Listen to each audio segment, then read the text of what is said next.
السلام علیکم ورحمۃ اللہ وبرکاتہ۔ بسم اللہ الرحمن الرحیم۔ دوستو، یہ کہانی ایک عورت کی ہے جو شادی شدہ ہوتی ہے اور اس کا شوہر نشہ کرتا ہے، لیکن عورت شوہر سے طلاق چاہتی ہے۔ کیا شوہر نشہ چھوڑ دے گا؟ عورت اپنے شوہر سے خوش رہ پائے گی یا اس کا خاوند اسے طلاق دے دے گا؟ کیا ہوگا اس عورت کا؟ یہ سب کچھ ہم آپ کو بتائیں گے آج کی ویڈیو میں، تو اس ویڈیو کو آخر تک لازمی دیکھیے گا۔ اگر آپ نے ابھی تک میرا چینل سبسکرائب نہیں کیا تو ابھی سبسکرائب کر لیں، ساتھ میں بیل آئیکن کو بھی کلک کر لیں تاکہ لیٹسٹ اپلوڈ ہونے والی ویڈیوز آپ تک بر وقت پہنچتی رہیں۔ تو چلیے دوستو، شروع کرتے ہیں آج کی کہانی۔ ایک عورت کی کہانی، اسی کی زبانی۔ کہتی تھی میں بہت تنگ تھی اس انسان سے، اپنی قسمت پر رویا کرتی تھی، ہر وقت خود کو اذیت دیتے رہنا۔ میرے سینے میں ایک آگ جلا کرتی تھی، بھلا میرے ساتھ ہی کیوں آخر یہ سب ہوا؟ وہ نہ کوئی کام کرتا تھا، نہ کسی قسم کی کوئی ذمہ داری نبھاتا تھا۔ میں اس سے بیزار ہو چکی تھی، کہنے کہ تو وہ میرا شوہر تھا، لیکن بس باتوں کی حد تک۔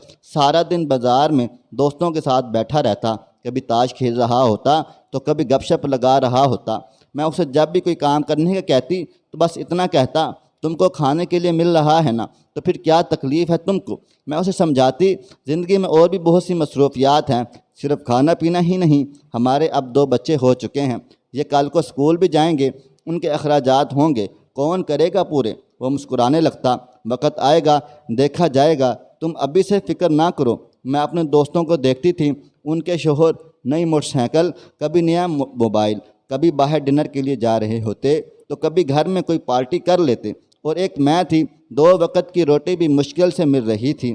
کبھی جو کچھ پیسے مانگ لوں تو رونا دھونا شروع ہو جاتا۔ میں بہت تنگ تھی، دل چاہتا تھا بچوں کو لے کر خودکشی کر لوں، لیکن کیسے کر سکتی تھی؟ بچوں کی طرف دیکھتی، خاموش ہو جاتی۔ میں اس سے دور ہونے لگی، دل چاہتا تھا اس سے کہیں دور چلی جاؤں۔ جانتے ہو کیوں؟ وہ خود کو سجا سنوا کر بھی نہیں رکھتا تھا، اس سے سگریٹ نسوار کی بدبو سی آتی تھی اور مجھے اس بدبو سے سخت نفرت ہونے لگی تھی۔ میں اس سے سب چھوڑنے کا کہتی تو میری بات کو جھٹلا دیتا۔ وہ گھر آتا، مجھ سے کھانا مانگتا، میں صاف انکار کر دیتی، کھانا نہیں بنایا، تھوڑا سا بناتی بچوں کو اور میں خود کھا لیتی۔ وہ شاید جانتا تھا میں یہ سب جان بوجھ کر کرتی ہوں۔ میرے پاس بیٹھنے کی کوشش کرتا، میں اس سے جھگڑنے لگتی، اسے تانے دیتی، اسے بے عزت کرتی۔ وہ میری طرف دیکھتا، پھر گالی دے کر کہتا، بکواس کرتی ہو، تمہاری عادت ہو چکی ہے۔ جب وہ چلا جاتا میں رونے لگتی، اللہ تعالیٰ سے ہزاروں شکوے کرتی، آخر میں ہی کیوں اس جہنم کی حقدار ٹھہری؟ میں تو کوئی گناہ بھی نہیں کیا۔ مجھے کبھی امی کے گھر جانا ہوتا تو اس سے پیسے مانگتی، ہزاروں باتیں سناتا، پھر آخر 2000 روپے نکال کر مجھے دیتا اور کہتا، بہت فضول خرچ ہو گئی ہو تم۔ جب بھی میں امی کے گھر جانا ہوتا لڑتے جھگڑتے ہی گئی۔ وہاں امی بہن بھائی سب کہتے پارلر جایا کرو، اپنا خیال رکھا کرو، دیکھو رنگ کتنا پیلا پڑ گیا ہے۔ میں چپ ہو جاتی، آخر کیا بتاتی؟ میرے نصیبوں کو آگ لگانے والا میرا شوہر ہی ہے جو میری زندگی کو جہنم بنائے ہوئے ہے۔ بڑی بہن کا شوہر دبئی میں جاب کرتا تھا، وہ اپنی بیوی کے لیے ایپل والا موبائل لے کر آیا۔ آپ ہی مجھے دکھا رہی تھیں، دیکھو شناز، لاکھ روپے کا موبائل گفٹ کیا ہے تیرے جیجو نے۔ میں حسرت بھری نگاہوں سے دیکھنے لگی، ایک آنسو پلک کو نم کر گیا۔ کاش کبھی مجھ پہ بھی ایسی قسمت مہربان ہوتی، کاش اللہ نے میرے بھی نصیب ایسے لکھے ہوتے۔ بچے اب بڑے ہو رہے تھے۔ ایک دن بچوں کی وجہ سے میری جٹھانی اور دیورانی سے جھگڑا ہو گیا۔ جٹھانی نے کافی تانے دیے، تیرے بچے میرے گھر سے 2 وقت کا کھانا کھاتے ہیں، یہاں رہتے ہیں، اتنے غیرت مند ہو تو ان کو کھلاؤ نا۔ میں بہت روئی، میرا شوہر تو ہے ہی بے غیرت۔ جب اکبر گھر آیا میں نے اسے بتایا، آج گھر میں اتنا تماشا ہوا ہے، انہوں نے تانے دیے ہیں اور تم بے غیرت بن کر گھومتے رہو۔ وہ بھائی کے گھر گیا، وہاں سب کے سامنے جھگڑنے لگا، میرے بچوں کو گالیاں دینے والے تم کون ہوتے ہو؟ بات جب بڑھی تو میرے شوہر نے ان سے کہا، مجھے الگ کر دو۔ بس گھر میں دیوار کھنچ گئی۔ بچوں کو گود میں لے کر کہنے لگا، اب ان چاچو لوگوں کے گھر نہیں جانا، بھوک لگے تو مما سے کہنا کھانے کا۔ گالیاں دینے لگا، میرے بچوں کو ڈانٹتے ہیں۔ میں تلخ لہجے میں بولی، اب تو کچھ شرم کر لو، حیا کر لو، اب تو کچھ کام دھندہ ڈھونڈ لو۔ وہ بولا، کیا تم ہر وقت میرے پیچھے پڑی رہتی ہو؟ کبھی پیار سے بات کر لیا کرو، جب دیکھو مجھے تانے دیتی رہتی ہو۔ تم کو سب ملتا ہے نا، تو پھر کیوں تماشا کرتی ہو؟ میں نے چلا کر کہا، سب کے گھر میں نئی موٹر بائک ہے، وہ ہمارے پاس پرانی سی ٹوٹی ہوئی۔ یہ میرا موبائل دیکھ رہے ہو، 5 منٹ بھی اس کی بیٹری نہیں چلتی۔ بچوں کو ہزاری ضروریات ہیں، تم کیوں نہیں سمجھتے؟ میں پاگل ہو جاؤں گی، میری شکل دیکھو، میں بھکارن بن گئی ہوں، تھک گئی ہوں۔ میرے پاس بیٹھ کر بولا، تو ہر وقت جھگڑتی رہتی ہے، کبھی تو پیار سے بات کر لیا کرو میرے ساتھ۔ میں نے اسے سائڈ پہ دھکا دے دیا، وہ خاموش ہو گیا۔ میں تھک ہار گئی تھی، اب سوچ رہی تھی بس اس سے طلاق لے لوں گی۔ اپنے ایک دو کزن سے بھی بات کی جو وکیل تھے، انہوں نے تسلی دی، ہم آپ کے ساتھ ہیں، آپ کے طلاق لے لو اس کمینے سے۔ میں سوچ رہی تھی آج گھر آئے گا تو اس کو بول دوں گی طلاق دے دو مجھے۔ میں انتظار کر رہی تھی، وہ رات 10 بجے آیا، بچے سو رہے تھے، دونوں بچوں کے ماتھے پہ بوسہ کیا، ان کے ہاتھ چومے، پھر چارپائی پہ بیٹھ کر مجھے آواز دی، شہناز مجھے روٹی دے دو۔ میں کروٹ بدلے لیٹی رہی، اس نے پھر آواز دی، شہناز سن لے، اٹھ جا۔ میں چپ رہی، وہ پاس آیا، مجھے دیکھا، میں نے آنکھیں بند کر لی، مجھ پہ کمبل اوڑھ کر بولا، تھک جاتی ہے؟ سارا دن کچن میں گیا، کھانا دیکھنے لگا، کچھ بھی نہیں تھا کھانے کے لیے۔ ایک پیالی میں نمک مرچ ڈال کر اس میں تھوڑا پانی ملا کر سوکھی روٹی کھانے لگا۔ میں دیکھ رہی تھی، میں دل میں سوچنے لگی، کتا مرتا بھی نہیں ہے، کھانا کھا کر سو گیا۔ دوسرے دن صبح صبح ہم کسی بات پر جھگڑنے لگے۔ میں نے اسے کہا بس مجھے طلاق دے دو، میں اب برداشت نہیں کر سکتی، میں تھک گئی ہوں۔ غصے میں اس نے کپڑے بھی پھاڑ دیے۔ وہ طلاق کا نام سنتے ہی چپ ہو گیا، جلدی سے کپڑے چینج کرنے لگا، پھر بائک لی، باہر جانے لگا۔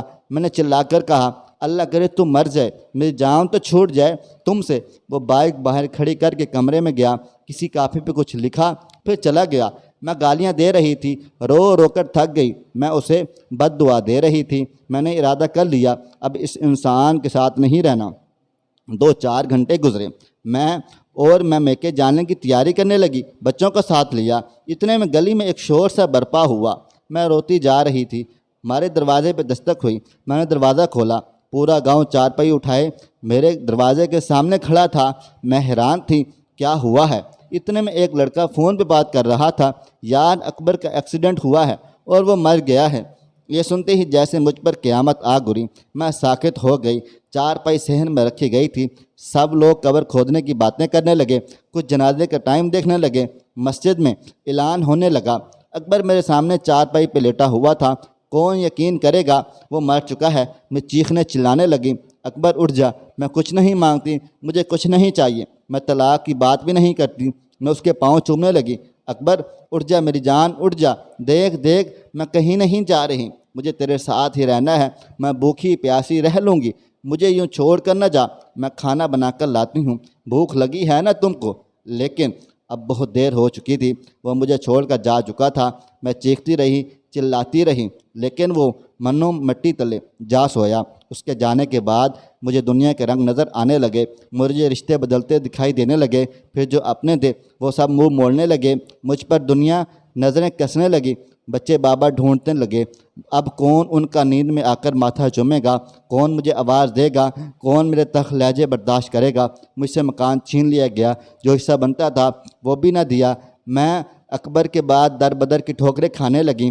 اب بچے کچھ فرمائش نہیں کرتے، وہ جانتے ہیں بابا اب نہیں رہے، میرے سگے بھائی میں منہ موڑ گئے ہیں۔ میں لوگوں کے گھروں میں نوکرانی بن کے کام کرنے لگی۔ ایک دن مجھے اس کی ڈائری ملی جس پہ لکھا تھا، شناز سے شادی کر کے بہت خوش ہوں، شناز سے بہت پیار کرتا ہوں، وہ پاگل ہے، بالکل سمجھتی ہی نہیں، جھگڑتی رہتی ہے، دیکھو آج اس نے مجھے کھانا نہیں دیا، وہ کہتی ہے مہنگا موبائل لا کر دو، اسے کیسے بتاؤں، نہیں لا سکتا۔ آج میرے بچوں کو میرے بھائی نے گالی دی، میں بہت زیادہ رویا، میرے بچے میری جان ہیں، شناز کو بخار ہے، وہ بیچاری میرے لیے کیا کچھ برداشت کر رہی ہے۔ اللہ تعالیٰ نے چاہا ہمارے حالات بدل جائیں گے، پھر شہناز کو دنیا کی ہر خوشی دوں گا۔ اب وہ مجھے کھانا نہیں دیتی، میں جانتا ہوں ناراض ہے مجھ سے، میں نے نمک مرچ سوکھی روٹی کھائی لی ہے۔ آج میری کمر میں اینٹ لگی ہے، زخم بہت گہرا ہے، شہناز کو نہیں بتاؤں گا، پریشان ہو جائے گی بیچاری۔ ڈاکٹر کہہ رہے تھے 15 ٹانکے لگے ہیں، آج مجھے چوٹ بھی لگی ہے، یہ کہہ رہی ہے طلاق دو، میں مر جاؤں گا اس کے بنا، ابھی غصے میں ہے، ٹھیک ہو جائے گی۔ میں ڈائری کو سینے سے لگا کر چیخ چیخ کر رونے لگی۔ ہم سفر تو ہم سفر ہوتا ہے نا، وہ جیسا بھی تھا میرا سایہ تھا، میری ڈھال تھا، اس کے بعد زمانے کی ٹھوکریں کھا کر سمجھی ہوں اس کے ساتھ میرے دونوں جہان تھے۔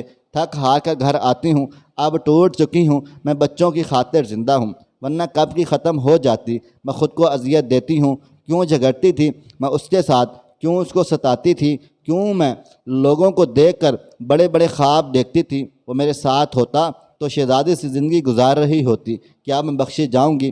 اللہ تعالیٰ مجھے معاف کر دے، میں مشکل وقت میں اس کا سہارا، اس کی ہمت نہ بن سکیں، میں مطلب پرست لالچی ہو گئی تھی۔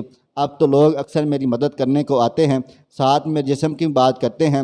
میں سب عورتوں سے ہاتھ جوڑ کر اپیل کرتی ہوں کہ پیسہ ہم سفر کے سامنے خاک بھی نہیں ہے۔ لالچ اور بڑے بڑے خواب کی تمنا میں لوگوں کی نوکرانی نہ بن جانا۔ شوہر اگر ایک وقت کی روٹی بھی کھلائے تو مسکرا کر سینے سے لگ جانا۔ خدا کی قسم، زمانے کی لاکھ تلخیوں کو وہ تمہاری خاطر اپنے سینے میں برداشت کر لیتا ہے۔ پلیز اگر کوئی بہن اپنے شوہر سے یوں بیزار ہے تو سمجھ جائے، اس سے پہلے کہ آنسو اس کے مقدر بن جائیں۔ تو کیسی لگی آج کی کہانی کمنٹس باکس میں ضرور بتائیے گا۔ مزید ایسی ویڈیوز دیکھنے کے لیے میرے چینل کو سبسکرائب کریں۔ بہت شکریہ۔ اللہ حافظ۔